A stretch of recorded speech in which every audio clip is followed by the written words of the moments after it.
예수밖에 없는 줄 믿습니다. 우리 함께 보실 말씀은 신명기 28장 1절에서 14절 말씀입니다. 신명기 28장 1절에서 14절 말씀 다 찾으신 줄 알고 제가 먼저 읽겠습니다. 내가 내 하나님 여호와의 말씀을 삼가 듣고 내가 오늘 내게 명령하는 그의 모든 명령을 지켜 행하면 내 하나님 여호와께서 너를 세계 모든 민족 위에 뛰어나게 하실 것이라. 내가 내 하나님 여호와의 말씀을 청종하면 이 모든 복이 내게 임하며 내게 이르리니 성읍에서도 복을 받고 들에서도 복을 받을 것이며 내 몸의 자녀와 내 토지의 소산과 내 짐승의 새끼와 소와 양의 새끼가 복을 받을 것이며 내 광주리와 떡 반죽 그릇이 복을 받을 것이며 내가 들어와도 복을 받고 나가도 복을 받을 것이니라. 여호와께서 너를 대적하기 위해 일어난 적군들을 내 앞에서 패하게 하시리라. 그들이 한 길로 너를 치러 들어왔으나 내 앞에서 7길로 도망하리라. 여호와께서 명령하사 내 창고와 내 손으로 하는 모든 일에 복을 내리시고 내 하나님 여호와께서 내게 주시는 땅에서 내게 복을 주실 것이며 여호와께서 내게 맹세하신 대로 너를 세워 자기의 성민이 되게 하시리니 이는 내가 내 하나님 여호와의 명령을 지켜 그 길로 행할 것임이니라. 땅의 모든 백성이 여호와의 이름이 너를 위하여 불리는 것을 보고 너를 두려워하리라.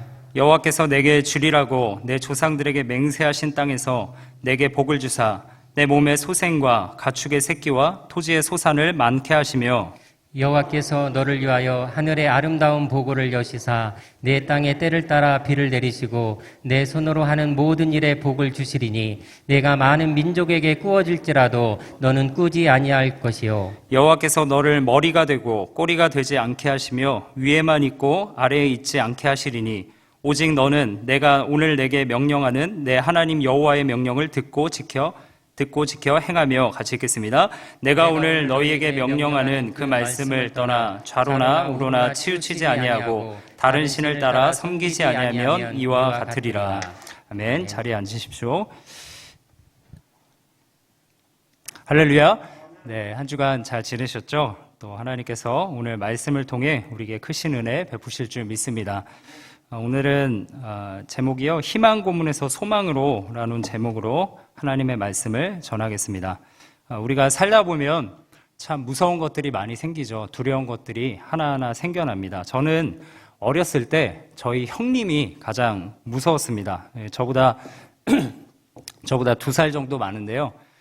키는 작지만 저보다 한 10cm 정도 작아요. 74, 72 이 정도 키 되는데 제가 82거든요. 생각보다 제가 크죠?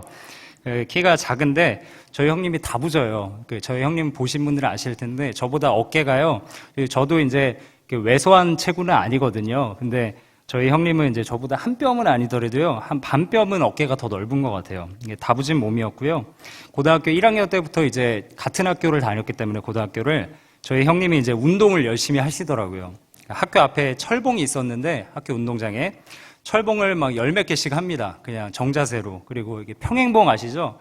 평행봉에서 그것도 얼마나 잘하는지, 그렇게 운동하다가 힘이 좀 생겼나 봐요. 그러다 어느 순간 집에서는 어떻게 운동했냐면요. 물구나무 아시죠? 물구나무를 서가지고 푸시업을 하는 거예요. 물구나무 서서 푸시업 하실 수 있는 분은 대단하신 분입니다. 기력이. 저희 형님은 그런 분이었어요. 그리고 학교에서 이제 남자 학교인데 팔씨름 대회를 하는데요. 여러분 아시죠? 남자 학교에서 팔씨름 대회에서 1등 하는 건요, 보통 힘이 아닙니다. 거의 장사급이에요, 거의. 제 눈앞에서 팔씨름 대회에서 1등 하는 모습을 제가 직접 지켜봤으니 얼마나 무섭겠어요, 형이.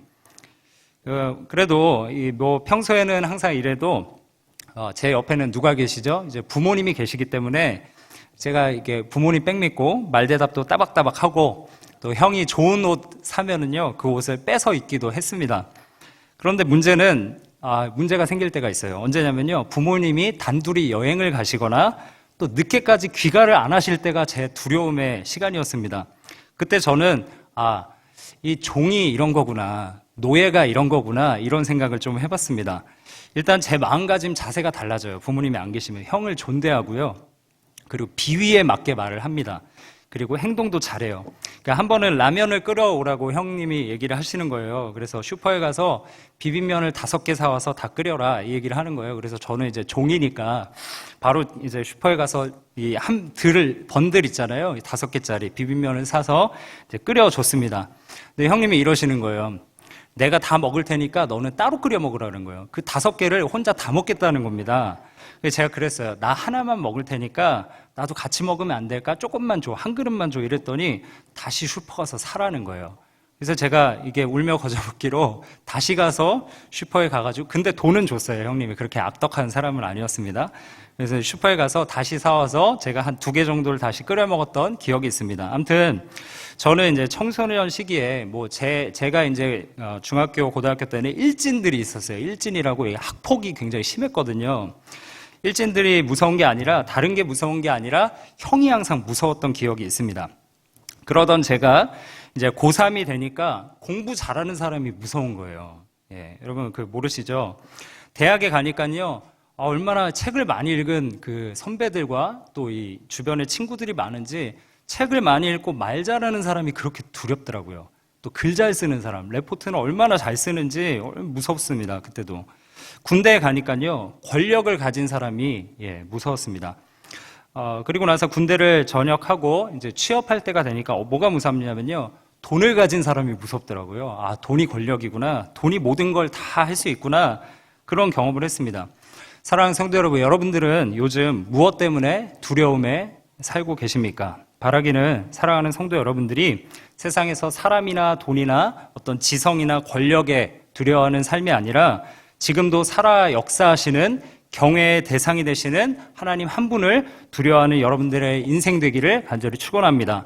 하나님 한 분을 두려워하셔야 돼요. 그래야 행복하고 평안하고 경건하게 또 믿음 안에서 잘 살아가실 수 있는 겁니다. 오늘 본문은요, 신명기 28장입니다. 이 말씀은 우리가 신앙생활을 오래 안 하셨어도 누구나 다 읽어보셨을 테고 또 들어보셨을 이야기입니다. 어떤 이야기입니까? 복과 또 저주에 대한 말씀입니다. 이 하나님 말씀에 순종하면 우리가 들어가도 복을 받고 나가도 복을 받는다는 이야기, 또 머리가 되고 꼬리가 되지 않는다는 그런 이야기, 또 어떤 이야기가 있죠? 내 광주리와 떡반죽 그릇과 토지의 소산과 짐승의 새끼가 복을 받을 것이다 라는 말씀입니다. 우리가 잘 아는 말씀이시죠? 많이 들어보셨을 겁니다, 이 이야기.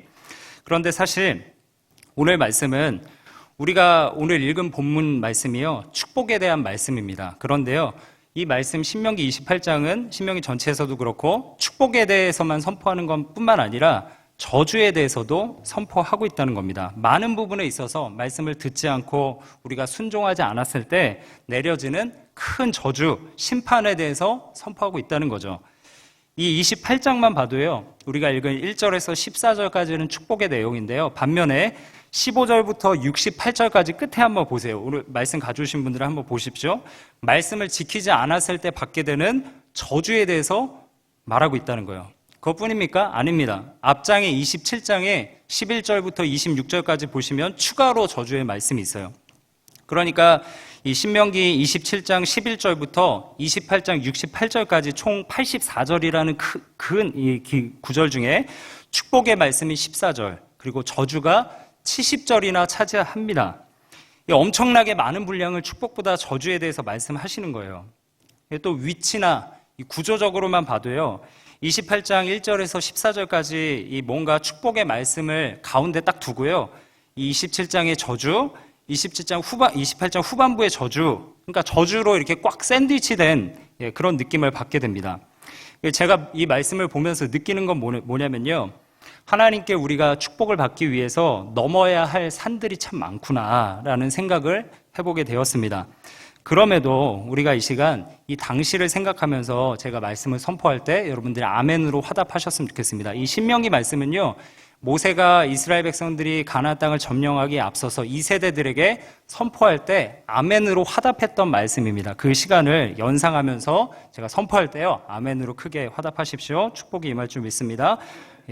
여러분들이 모든 명령을 지켜 행하면 여러분들의 하나님 여호와께서 여러분을 세계 모든 민족 위에 뛰어나게 하실 것입니다.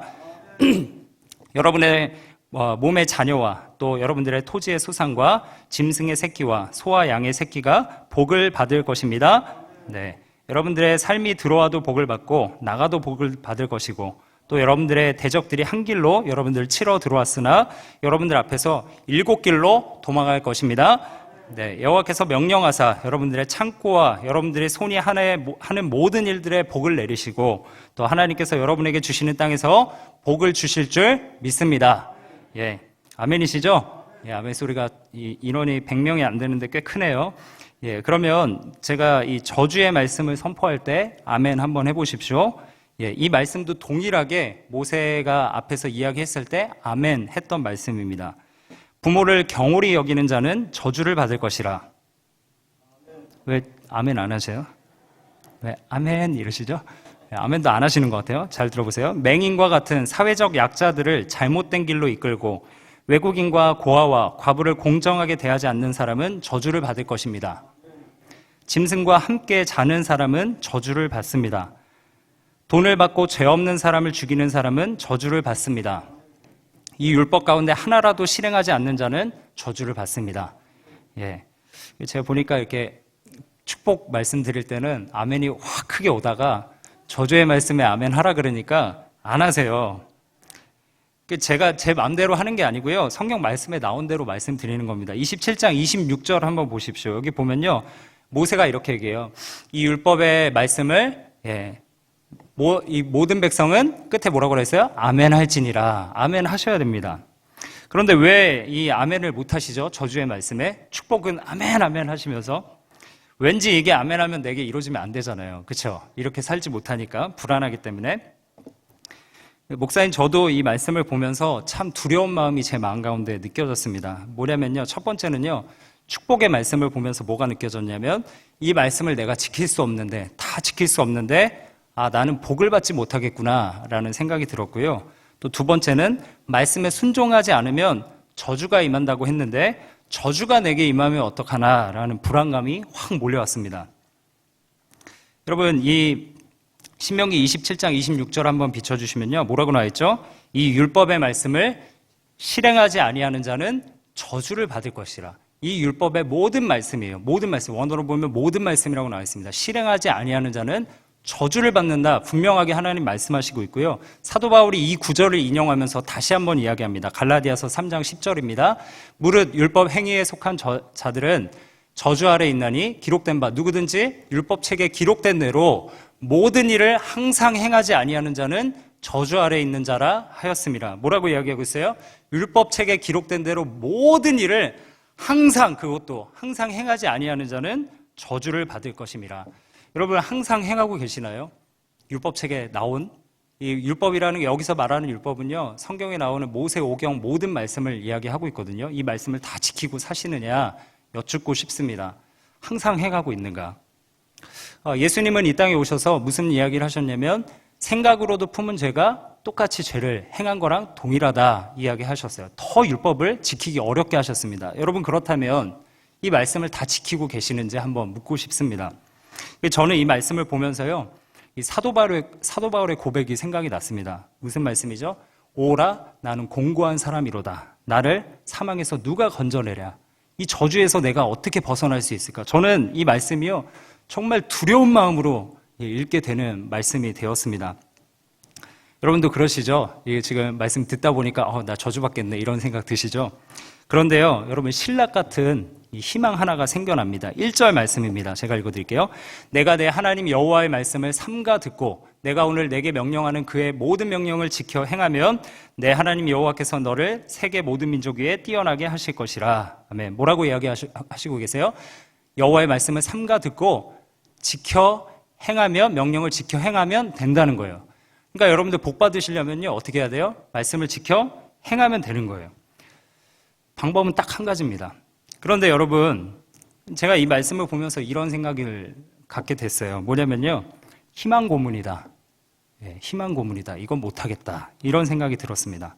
여러분 경건 생활을 조금이라도 해보신 분들은 더 잘 와 닿으실 텐데 여러분의 의지로 아마 말씀을 보고 계실 겁니다. 그리고 기도 시간도 갖고 계실 거고 말씀을 듣고 기도한 대로 음성 들려지는 대로 행하려고 노력도 많이 하실 겁니다. 왜 그렇게 할까요?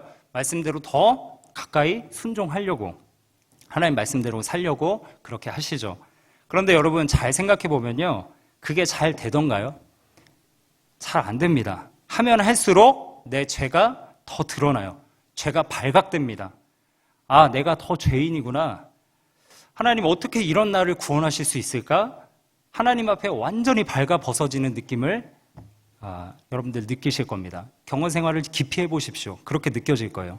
그러면서 내 행위로는 더더욱이나 구원을 얻을 수 없고 하나님을 닮아갈 수 없는 존재구나라는 생각이 드는 거죠. 여러분, 희망 고문이 사전적 정의가요, 위키 백과에 제가 찾아보니까 이런 말이 있더라고요.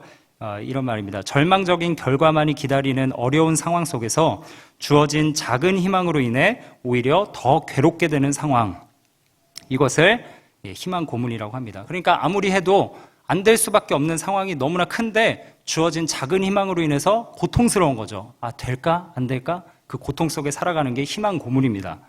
성경에도 보면요, 창세기에 야곱이 희망 고문을 당했어요. 누구죠? 삼촌 라반에게. 라반에게 갔어요. 엄마의 인도 따라서 야곱이 라반에게 갔는데요, 라반의 딸을 보니까 라헬이 있는 거예요. 너무 예쁘죠. 그 자매를 갖고 싶어서 어떻게 해요? 삼촌에게 열심히 일하겠습니다. 그러니까 라반이 7년간 봉사하면 내가 이 딸을 너에게 줄게, 이렇게 이야기했는데 바로 줍니까? 안 줍니다. 20년간 더 봉사하고요, 그 다음에 나중에 줘요. 그리고 나중에도 쫓아와서 굉장히 고문을 합니다. 피를 말리는 거죠. 이게 희망 고문이에요. 연애 해보셨죠? 우리 권사님들도 옛날 생각 한번 해보시면 옛날에 연애 해보셨잖아요. 연애할 때 제일 힘든 게 뭐예요? 희망 고문 당할 때. 내가 사랑하는 사람이 빨리 사귀어주고 빨리 결혼해줘야 되는데 이 잘생기고 뭔가 잘나는 사람이 나한테 계속 안 사귀어주는 거예요. 나랑 결혼을 안 해주는 거예요. 질질 끄는 겁니다. 희망 고문이죠. 사업도 마찬가지 아닙니까? 코로나 끝나면 잘 될 것 같은데 계속해서 그 신락 같은 희망 가지고 계속 희망 고문하면서 살아가는 게 우리 사업 아닙니까? 희망 고문이 인생에서 비단 이런 것뿐이겠습니까, 여러분? 부동산도 마찬가지죠. 주식도 마찬가지입니다. 희망 고문입니다. 많은 사람들이 희망 고문에 매달려요. 로또도 그렇고요, 사업도 그렇고, 청약주택, 공무원 다 그렇습니다. 여러분, 생각해보면 인생 앞에서도 우리가 희망 고문을 얼마나 많이 받고 살아가고 있는데 하나님의 말씀을 보고서도 희망 고문이 있다는 거예요. 너무 힘든 거죠. 너무 절망적인 것 같아요. 여기서 더 슬프게 하는 건 뭐예요? 고문 당하고 이 절망 가운데 빠지는 것, 그것뿐이겠습니까? 더 슬프게 하는 건 뭐냐면요, 그냥 지켜야 할 말씀만 산적해 있는 게 아니라 우리 스스로의 죄가 우리 내면에 너무나 많다는 겁니다. 여러분, 우리의 죄를 보면요, 나 자신은 복을 받기 어렵겠다라는 생각이 듭니다. 목사님, 저도 그렇습니다. 날마다 말씀을 가까이 하고 기도할 때마다 나는 복 받기 어렵겠구나, 이런 생각을 하게 됩니다. 여러분, 동일하지 않습니까? 여러분, 한번 생각해 보세요. 여러분의 죄를 한번 생각해 보십시오. 우리가 얼마나 나 중심적으로 살아갑니까? 내가 조금 잘하면요, 교만해져요. 나를 드러내려고 합니다. 우쭐해져요, 조금 잘하면. 항상 나 중심적으로 생각하기 때문에 타인의 감정은 헤아리지 못하고 인색해 하죠. 마치 구약의 아합 왕이 이 나봇의 포도원을 갑자기 빼앗은 것처럼, 나봇의 마음 얼마나 헤아렸습니까? 헤아리지 않고요, 그냥 나봇을 죽이고 자신의 탐욕으로 나봇의 이 포도원을 빼앗아 버립니다. 그러니까 우리는 우리의 감정이 더 중요하고요, 타인의 상황보다 내 감정, 내 이익, 내 만족이 먼저인 사람입니다. 가정에서는 어떤가요, 여러분? 아내든 남편이든 자녀든 다 내 생각에 맞춰주기를 원합니다. 양보가 없어요. 내 생각에 맞춰주지 않으면 상대를 저주하고 욕합니다. 가족일지라도. 상대방을 향해서 너는 나를 괴롭히는 존재야 라고 하면서 싸움을 일으키는 자가 우리라는 거예요. 여러분, 너무나 우리가 자기 중심적으로 살아가지 않습니까?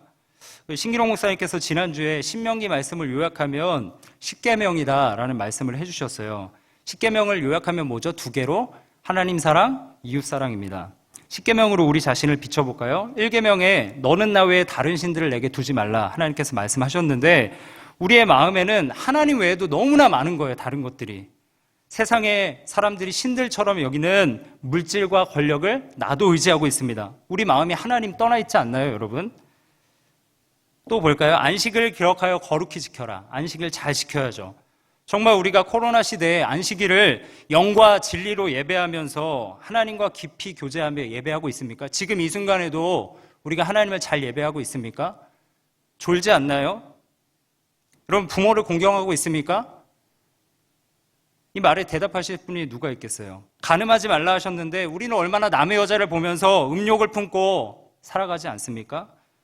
내 이웃에 대해서 거짓 증거하지 말라 하셨는데 우리는 내 옆에 있는 직장 동료들, 친구들 너무나 많은 거짓으로 크게 과장해서 그 사람을 정죄하고 있지 않나요? 십계명에 내 이웃의 집을 탐내지 말라 하셨는데 남의 부동산, 남의 비싼 고급 차량들이 부럽지 않습니까? 탐나지 않던가요? 그러니까 이 모든 것을 종합해 보면 우리가 더 비참해지는 겁니다, 여러분. 우리는 말씀 앞에 다가서면 설수록 이 말씀을 요약한 십계명만 봐도 하나도 지킬 수 없는 존재임을 우리는 깨닫게 되는 거죠. 죄인이기 때문에 그런 겁니다. 전 그렇게 생각했어요. 나는 죄인이기 때문에 하나님의 복을 받을 수 없는 자구나 라는 절망감이 확 휩싸였습니다. 괴롭습니다. 세상살이만 힘든 줄 알았는데 신앙생활도 힘들구나, 구원받기 어렵구나 라는 우울감에 빠집니다. 여러분, 그러면 우리는 여기서 어떻게 해야 될까요? 우리가 복을 받고 구원을 얻으려면 어떻게 해야 될까요? 여러분, 하나님의 복을 받아 누릴 수 있고 구원을 받아 누릴 수 있는 방법을 제가 말씀드리기 원합니다. 잘 들어보십시오. 첫 번째는 믿음이 있으셔야 돼요. 우리 따라해 봅시다. 믿음이 있어야 합니다. 믿음이 있어야 돼요. 말씀을 우리가요 온전히 지키지 않으면 우리는 저주 가운데 살아갈 수밖에 없어요. 아까 갈라디아서 10장에 뭐라 그랬죠? 항상 모든 말씀을 항상 행하지 않는 자는 저주를 받을 것이다 말씀하고 있어요. 순간순간마다 죄를 짓지 않아야 축복을 받을 수 있다 말하고 있다라는 겁니다. 구원을 얻고 복을 받으려면 하나님의 모든 말씀을 하나도 빠짐없이 지키는 순종이 있어야 합니다. 그래야 그렇게 순종하는 사람들을 성경은 의인이라고 이야기하고 있어요. 그러면 여러분들의 삶을 한번 되돌아보셨으면 좋겠어요. 여러분은 과연 의인입니까? 구원의 확신이 확 드세요? 아, 나 구원받았구나. 아니죠. 여러분의 행위 보시면 아시잖아요. 제가 아까 찔러드렸죠? 십계명 한 말씀 드려서 좀 찔리지 않는 것들이 있던가요?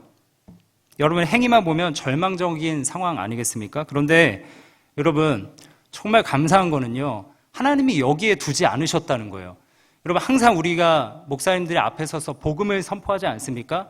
그냥 단순하게 듣지 마시고요, 이 절망적인 상황 가운데서 하나님이 어떤 일을 행하셨는지 잘 들어보십시오. 사랑하는 성도 여러분, 하나님께서 우리에게 큰 빛을 비춰주셨어요. 누구냐면요, 예수 그리스도를 이 땅 가운데 보내주셨습니다. 이사야서 9장 2절입니다.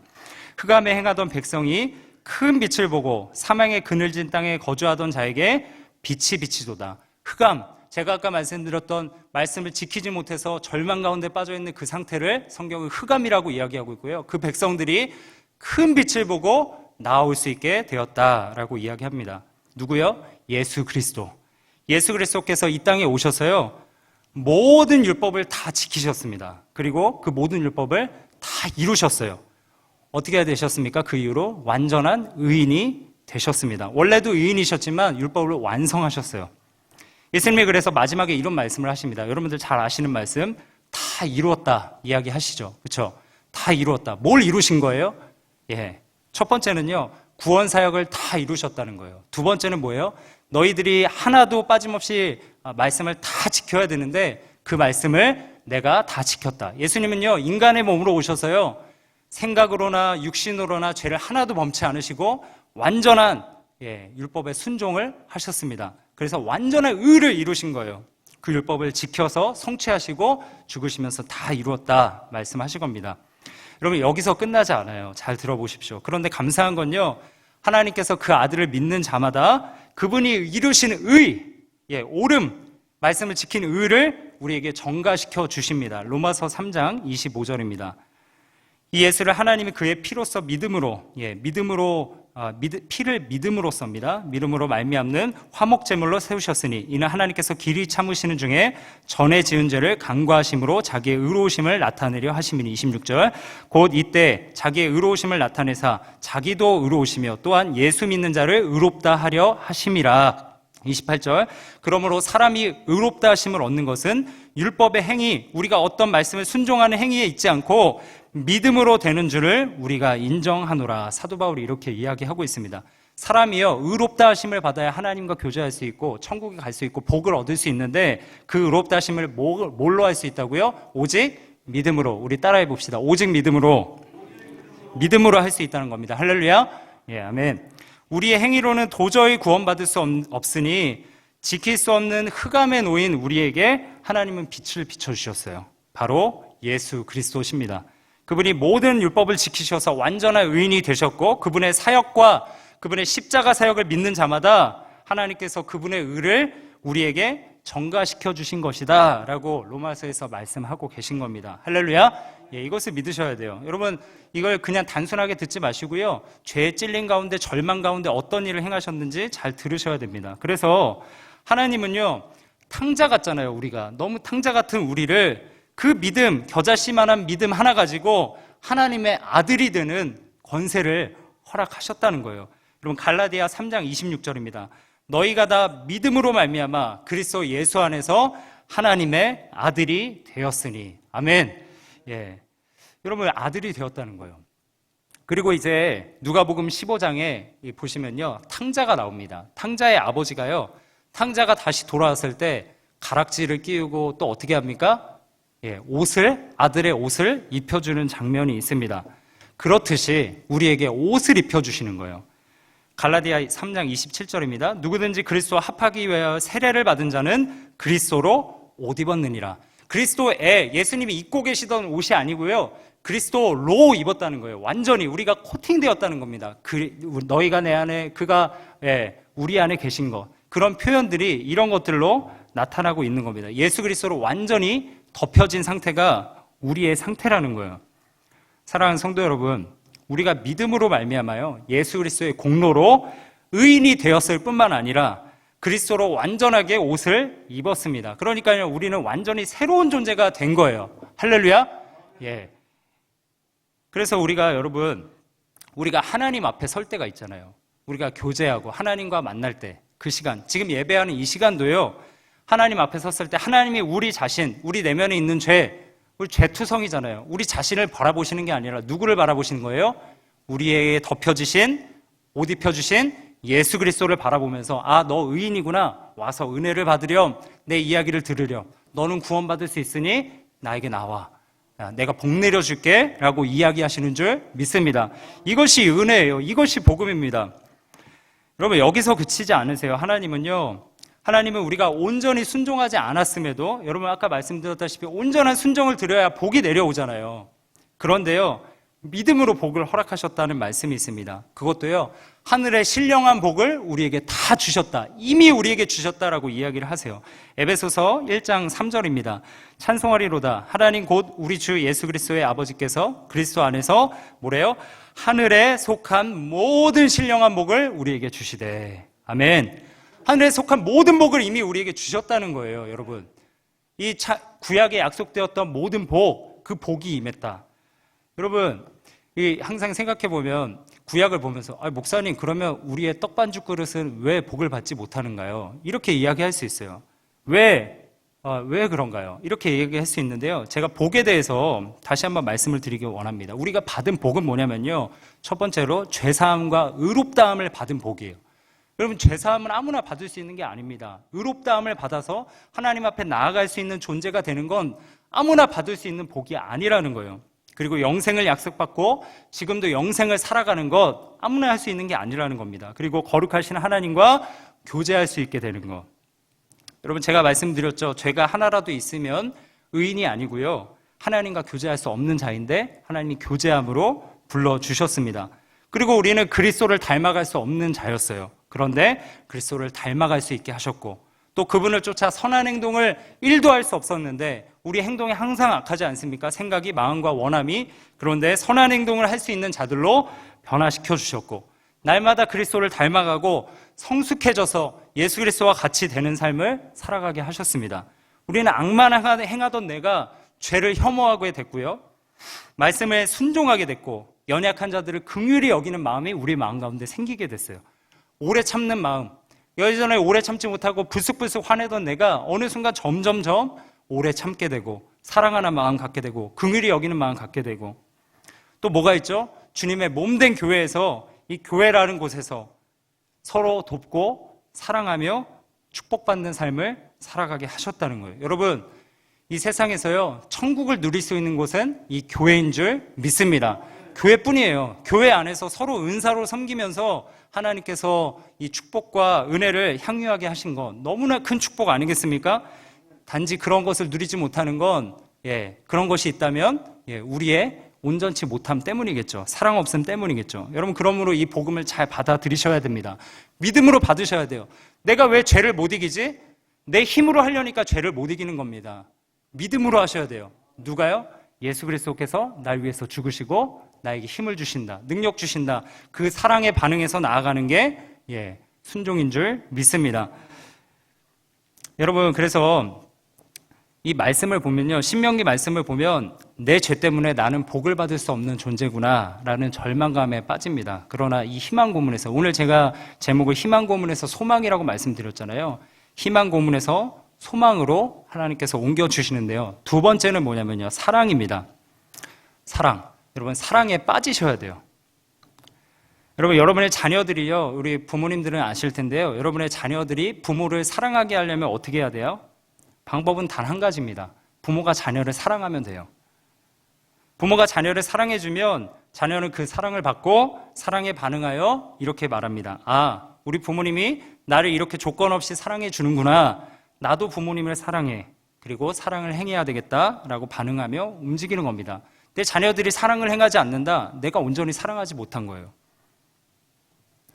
여러분, 우리가 하나님을 먼저 사랑한 것이 아니죠. 하나님이 우리를 먼저 사랑해 주셔서 그 사랑을 지혜를 주셔서 알게 하시고 그 풍성한 사랑에 풍성히 잠겨서 반응할 수 있도록 도와주신 거예요. 그러니까 우리가 순종하기로 결정하는 것은요, 우리의 행위로 하는 것이 아닙니다. 여러분, 잘 들어보십시오.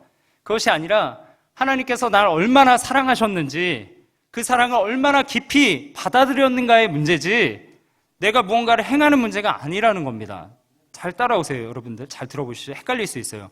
하나님이 그 아들 예수 그리스도를 이 땅 가운데 보내주셔서 우리가 받아야 할 모든 진노의 형벌을 다 뒤집어 쓰게 하셨고 처절하게 십자가에서 죽게 하신 그 사랑을 우리가 얼마나 알고 있는가, 마음에 새기고 있는가의 문제지, 내가 1000번제를 얼마나 들었느냐, 헌금을 얼마나 많이 했느냐, 봉사를 많이 했느냐, 그 문제가 아니라는 겁니다. 여러분, 왜 하나님과 거래하시려고 하십니까? 왜 딜하세요? 조금 더 헌신하고 조금 더 잘 보이면 뭔가 더 주실 것 같은가요? 왜 여러분 하나님의 복을 나의 조그만한 그 행위로 사려고 행동을 해서 하나님의 그 비싼 사랑과 복을 싸구려 취급을 하십니까? 여러분, 다시 말씀드리지만요, 우리는 하나님의 사랑을 알고 빠지면 되는 문제라는 거예요. 말씀에 순종하는 것은 그 사랑에 반응해서 그 다음에 자연히 나오는 반응입니다. 여러분, 왜 우리가 말씀 밖에서 행동을 하시려고 하시죠? 말씀을 계속 보시고 계시잖아요. 들여다보고 있는데 말씀을 안다라고도 이야기하시는데 왜 자꾸 다른 행위를 드리려고 하시는 겁니까?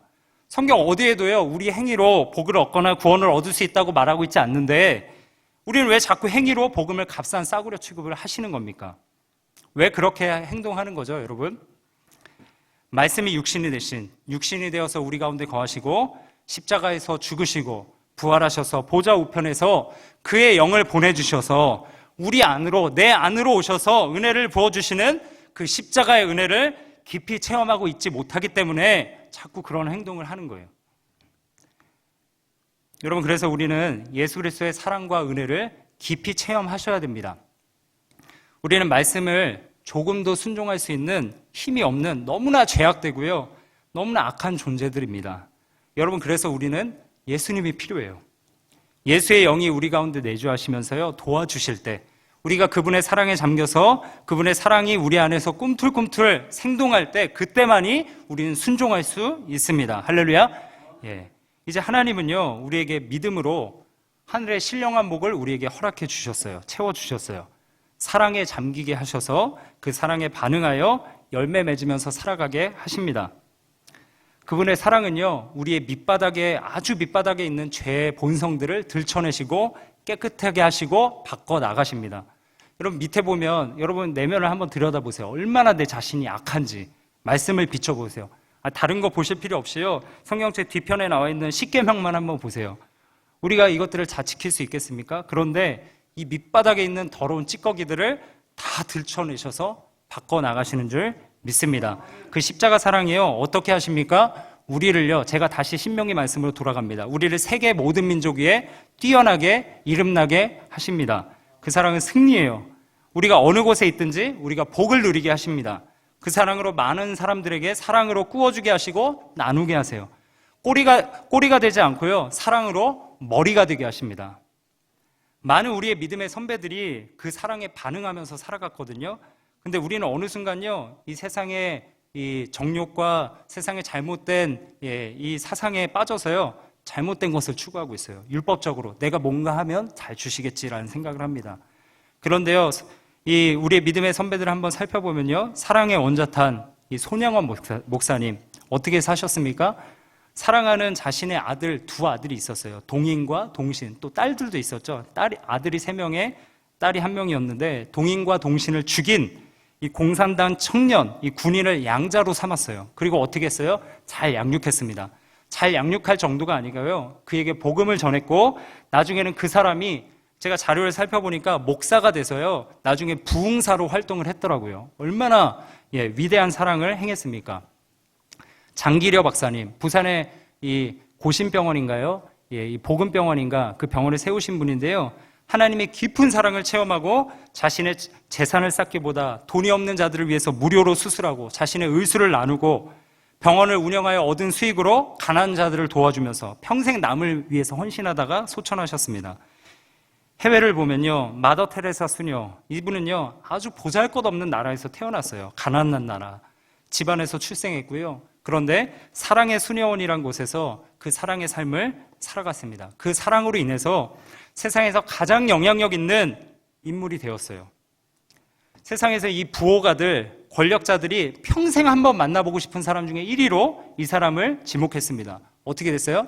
가난하지만 유명한 자로 하나님 바꿔주셨어요. 뭐 때문에? 하나님의 사랑에 반응한 것 때문에. 그 사랑에 반응해서 순종하며 헌신하며 살아가다 보니까 꾸지 않고 꾸어주는 삶, 광주리와 떡반죽 그릇이 복을 받는 삶을 살아가게 됐고요, 들어가도 복을 받고 나가도 복을 받는 삶 살게 된 것입니다. 사랑하는 성도 여러분, 우리가 세상에서 성도로 살아가는 것이 참 얼마나 힘들고 두려움과 절망이 드십니까? 희망 고문이 얼마나 많은지 몰라요. 그런데 크리스찬으로서 더 어려운 것은 뭐냐면요, 신앙생활하면서 말씀을 들여다보는데 복 받는다는 말씀이 나오는데 이것도 우리의 식대로 해석하면 어때요? 희망 고문이에요. 이렇게 말씀을 보다 보니까 내 죄만 보이고 이 죄 때문에 나는 복 받지 못하는 자구나 스스로 나를 판단해 버릴 때가 얼마나 많았습니까? 그런데 하나님께서 우리를 긍휼히 여기사 말씀을 지키지 못하는 우리들을 위해 은혜를 주셨습니다. 바로 누구죠? 예수 그리스도. 오늘 말씀대로 우리에게, 여러분들에게 믿음이 있기를 간절히 소원합니다. 어떤 믿음이요? 내가 모든 말씀을 다 지켜 살 수 있다. 그게 믿음이 아니고요, 모든 말씀을 다 지켜 살아갈 수 없지만 그 말씀을 다 이루신 예수님이, 그분이 이루신 의를 나에게 전가시켜 주셨다는 믿음, 그 믿음, 그리고 하늘의 신령한 복을 이미 나에게 주셨다는 믿음. 이 말씀의 원어로 보면요, 이미 주셨다라고 현재 완료 시제로 이야기하고 있어요. 하늘의 신령한 복을 너에게 이미 줬으니 너희는 구원받은 존재야, 너는 복받은 존재야 라고 이야기합니다. 마지막으로 동시에 또 무엇이 있어야 합니까, 여러분? 예수님의 사랑에 깊이 잠기는 것이 필요해요. 그분의 사랑으로 말미암아 사랑으로 힘입어 말씀을 지켜나갈 힘을 주셨다는 사실. 여러분, 그래서 한 주간요, 제가 자주 하는 묵상법인데요, 저는 이 옷을 입을 때도요, 그 묵상을 했어요. 아까 말씀드렸죠? 옷을 입을 때 예수 그리스도께서 나에게 의의 옷을 입혀주셨다. 정죄감이 들 때요, 이 옷을 입으면서 그런 묵상을 해보셨으면 좋겠어요. 나는 의로운 자가 아니지만 예수 그리스도께서 모든 의를 나에게 전가시켜 주셨구나. 그래서 나는 구원받은 존재다라고 묵상하십시오. 자녀들에게 옷을 입혀줄 때요, 그런 축복을 하는 거예요. 뭐 앞에서 기도해야 됩니까? 그게 아니고요, 옷 입혀줄 때 너는 예수 그리스도로 옷 입혀진 존재야. 넌 구원받았어. 너에게 은혜가 있다. 하나님의 신령한 복이 너에게 이미 임했으니 최선을 다해 살아가렴 축복하시길 간절히 소원합니다. 그런 묵상을 좀 하셨으면 좋겠어요. 내가 구원받을 수 없는 자였는데 그분의 의로 구원받아 천국 백성 되었고, 또 내가 죄가 너무 많아 보고받을 수 없는 자인데 그 은혜로 하늘에 속한 신령한 모든 복을 받게 되었다. 그 마음을 마음에 새기면서 살아가시는 여러분들 되시길 소원합니다. 또요, 한 주간 살아갈 때 제가 사랑에 대해서 말씀드렸는데 이 말씀밖에 없습니다. 말씀을 보셔야 사랑을 알 수 있잖아요. 사복음서를 이번 한 주간 좀 살펴보시면서요, 예수님의 공생애와 십자가 사역을 한번 보세요. 그걸 보면서요, 아, 그 사랑이 이런 사랑이었구나 묵상하시면서 깊이 새기는 여러분들의 삶이 되기를 간절히 소원합니다. 그래서 그렇게 사랑에 반응하셔야 행하실 수 있는 거예요. 여러분, 삶에서 여러분들 그래서 희망 고문 받는 삶이 아니라 희망 고문에서 소망으로 옮겨주시는 주님의 은혜를 알고 깊이 누리는 여러분들의 삶이 되기를 간절히 축원드립니다.